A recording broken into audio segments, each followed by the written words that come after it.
Madrid, camp নু অথবা Santiago বের্নেবেউ, El Clasico ফুটবলের সবচেয়ে বড় ম্যাচ। এফসি বার্সেলোনা বনাম রিয়াল মাদ্রিদ। এই ম্যাচে পৃথিবীর 65 কোটি মানুষ টেলিভিশনের সামনে।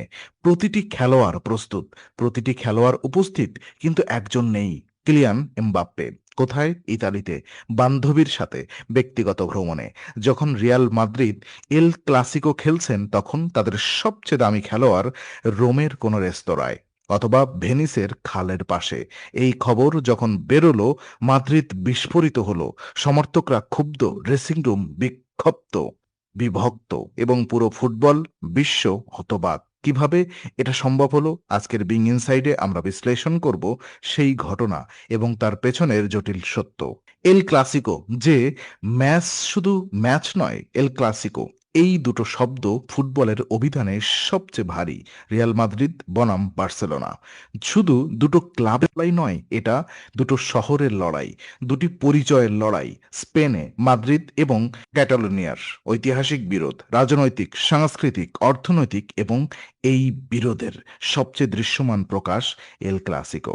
প্রতিটি খেলোয়াড় জানেন এই ম্যাচে শুধু 3 পয়েন্ট নয়, গর্ব, সম্মান, পরিচয়, সব কিছু এই ম্যাচে। অনুপস্থিত থাকা শুধু পারফরম্যান্সের প্রশ্ন নয়, এটা বিশ্বাসঘাতকতার প্রশ্ন। ঘটনার বিবরণ কি হয়েছিল সেই দিন?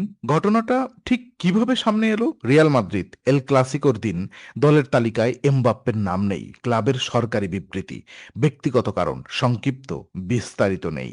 কিন্তু স্পেনের মিডিয়া, বিশেষত মার্কা, এস এবং ক্যাডিনা এসিয়ার খবর বের করলো এমবাপ্পে সেই সময় ইতালিতে বান্ধবীর সাথে ব্যক্তিগত ভ্রমণে। এল ক্লাসিকোর দিন তিনি মাদ্রিদে নেই, স্পেনেও নেই, ইউরোপের অন্য দেশে ঘুরছেন। এই খবর মাদ্রিদে আগুনের মতো ছড়িয়ে পড়ল। ড্রেসিং রুমের প্রতিক্রিয়া, নীরব বিস্ফোরণ। ড্রেসিং রুমে কি হয়েছিল? অফিসিয়ালভাবে কেউ কিছু বলেননি, কিন্তু বিভিন্ন সূত্র থেকে যা জানা গেছে, প্রথমত সিনিয়র খেলোয়াড়রা ক্ষুব্ধ। লুকা মদ্রিক 20 বছরের বেশি রিয়াল মাদ্রিদে, তার কাছে এল ক্লাসিকো পবিত্র। টনি ক্রস যদিও অবসর নিয়েছেন, তার মতো মানসিকতার খেলোয়াড়রা এই অনুপস্থিতি মেনে নেননি।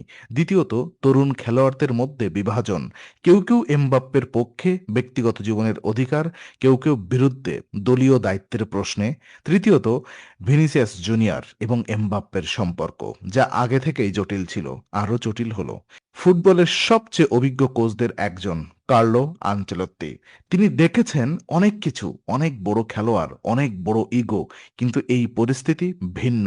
প্রেস কনফারেন্সে আনচেলত্তি সংক্ষিপ্ত, এটা ব্যক্তিগত বিষয়, ক্লাবের ভেতরের বিষয়, বাইরে বলার কিছু নেই। কিন্তু এই সংক্ষিপ্ততা নিজেই একটি বার্তা। আনচেলত্তি রক্ষা করেননি এমবাপ্পেকে সরাসরি, কিন্তু আক্রমণও করেননি, কারণ আনচেলত্তি জানেন এমবাপ্পে রিয়াল মাদ্রিদের সবচেয়ে দামি সম্পদ। এই সম্পদকে সরাসরি আঘাত করলে ক্লাবের ক্ষতি, কিন্তু রক্ষা করলে ড্রেসিং রুম আরো বিভক্ত হবে। এই দ্বিধার মধ্যে আনচেলত্তি নীরব রইলেন। এমবাপ্পের ব্যাখ্যা কি এবং তার গ্রহণযোগ্যতা কতটুকু? দেখুন, এমবাপ্পে পরে কথা বললেন, এটা ক্লাবের অনুমতি নিয়েই হয়েছিল, ব্যক্তিগত কারণ ছিল যা সবসময় প্রকাশ করতে হয় না। এই ব্যাখ্যা কতটা গ্রহণযোগ্য? সমর্থকরা বললেন ক্লাব অনুমতি দিলেও এল ক্লাসিকোতে অনুপস্থিত থাকা অগ্রহণযোগ্য। কিছু বিশ্লেষক বললেন যদি সত্যিই জরুরি ব্যক্তিগত কারণ ছিল, তাহলে কেন ইতালিতে ভ্রমণ, অর্থাৎ ব্যক্তিগত কারণ এবং ইতালি ভ্রমণ, এই দুটো একসাথে সামঞ্জস্যপূর্ণ নয়।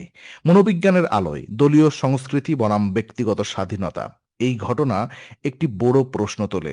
আধুনিক ফুটবলে একজন খেলোয়াড় কতটা ব্যক্তিগত স্বাধীনতা পাওয়ার অধিকারী? একদিকে এমবাপ্পে একজন মানুষ, 26 বছর বয়সী, ব্যক্তিগত জীবন আছে, সম্পর্ক আছে, পরিবার আছে, ফুটবলের বাইরেও জীবন আছে। অন্যদিকে রিয়াল মাদ্রিদের মতো ক্লাবে খেলোয়াড়রা শুধু খেলোয়াড় নয়, তারা প্রতিষ্ঠানের প্রতিনিধি। এবং এল ক্লাসিকো কোনো সাধারণ ম্যাচ নয়। মনোবিজ্ঞানী যারা টিম কালচার নিয়ে কাজ করেন, তারা বলেন দলীয় সংস্কৃতি তৈরি হয় ছোট ছোট সিদ্ধান্তে। যখন একজন দলের চেয়ে নিজেকে বড় মনে করেন, সেটা পুরো দলের মানসিকতায় ছাপ ফেলে।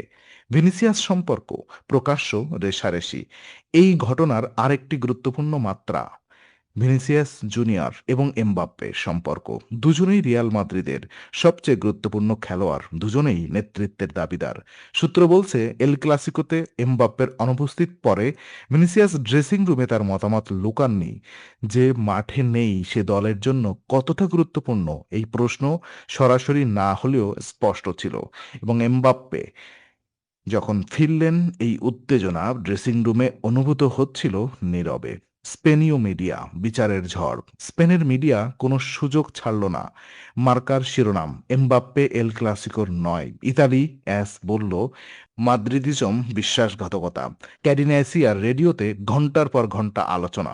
সোশ্যাল মিডিয়ায় ট্রেন্ডিং, ভেন্ডা এমবাপ্পে, এমবাপ্পেকে বেচে দাও। এবং সেই ৭০ লক্ষ স্বাক্ষরের পিটিশনে আরও লক্ষ লক্ষ স্বাক্ষর যোগ হলো এই ঘটনার পরে। কারণ এই ঘটনা শুধু পারফরম্যান্সের প্রশ্ন নয়, এটা মনোভাবের প্রশ্ন, প্রতিশ্রুতির প্রশ্ন। ফ্রান্সের দৃষ্টিভঙ্গি কি? দেশনায়ক ক্লাবে খলনায়ক? আকর্ষণীয় বিষয়, স্পেনে এমবাপ্পে সমালোচিত, কিন্তু ফ্রান্সে ফ্রান্সে এই ঘটনা খুব বড় করে দেখা হয়নি। ফরাসি মিডিয়া বলল এটা তার ব্যক্তিগত বিষয়। এই পার্থক্য শুধু মিডিয়ার নয়, সাংস্কৃতিক।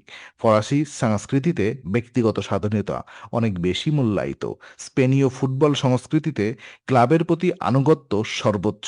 এমবাপ্পে ফরাসি, রিয়াল মাদ্রিদের স্পেনীয় সংস্কৃতিতে মানিয়ে নিতে সংগ্রাম করছেন। এটা হয়তো এই পুরো বিতর্কের মূল কারণ।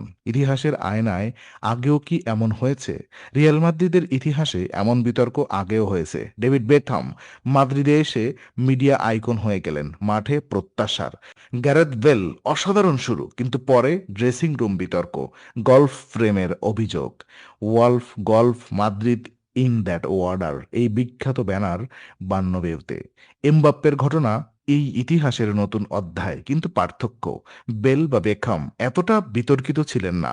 এমবাপ্পের ক্ষেত্রে ৭০ লক্ষ স্বাক্ষর এবং এল ক্লাসিকো অনুপস্থিতি মিলিয়ে পরিস্থিতি আলাদা। তো রিয়াল মাদ্রিদের সিদ্ধান্ত কি? বিক্রি করবে নাকি রাখবে? রিয়াল মাদ্রিদের সর্বশক্তিমান প্রেসিডেন্ট তিনি কি ভাবছেন? একদিকে এমবাপ্পে পৃথিবীর সেরা প্রতিভাবান একজন, বয়স মাত্র ২৬, সেরা সময়। সামনে বিক্রি করলে ক্লাবে ক্ষতি। অন্যদিকে ড্রেসিং রুম ঐক্য, দলীয় সংস্কৃতি, এগুলো ট্রফি জেতার মূল ভিত্তি। এমবাপ্পে যদি ড্রেসিং রুমে নেতিবাচক প্রভাব ফেলেন তাহলে রাখলেও ক্লাবের ক্ষতি। ফেরেজ এই দ্বিধায় আছেন।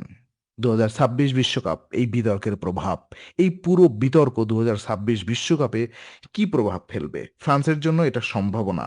এমবাপ্পে ক্লাবে অস্বকী, বিতর্কিত, চাপে, জাতীয় দলে সব ভুলে শুধু খেলতে চাইবেন এবং বিশ্বকাপ তার সেই মুক্তির মঞ্চ হতে পারে।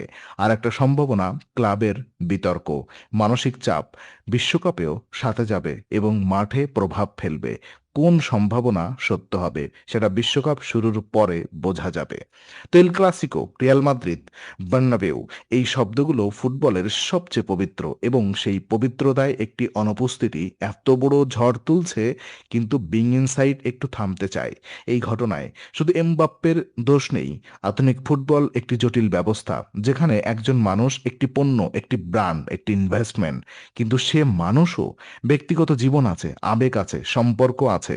একই সাথে সত্য এটাও, রিয়াল মাদ্রিদের সর্বোচ্চ বেতনের খেলোয়াড় হিসেবে দায়িত্ব সর্বোচ্চ। এল ক্লাসিকোতে উপস্থিত থাকা সেই দায়িত্বের অংশ। এই দুটো সত্যের মাঝখানে এমবাপ্পে এখন দাঁড়িয়ে, এবং ২০২৬ বিশ্বকাপ সেই প্রশ্নের উত্তর দেওয়ার সবচেয়ে বড় মঞ্চ। হয়তো মাঠে সব জবাব দিয়ে দেবেন, কারণ শেষ পর্যন্ত ফুটবলের বিচার মাঠেই। বিং ইনসাইড, সত্যের সন্ধান।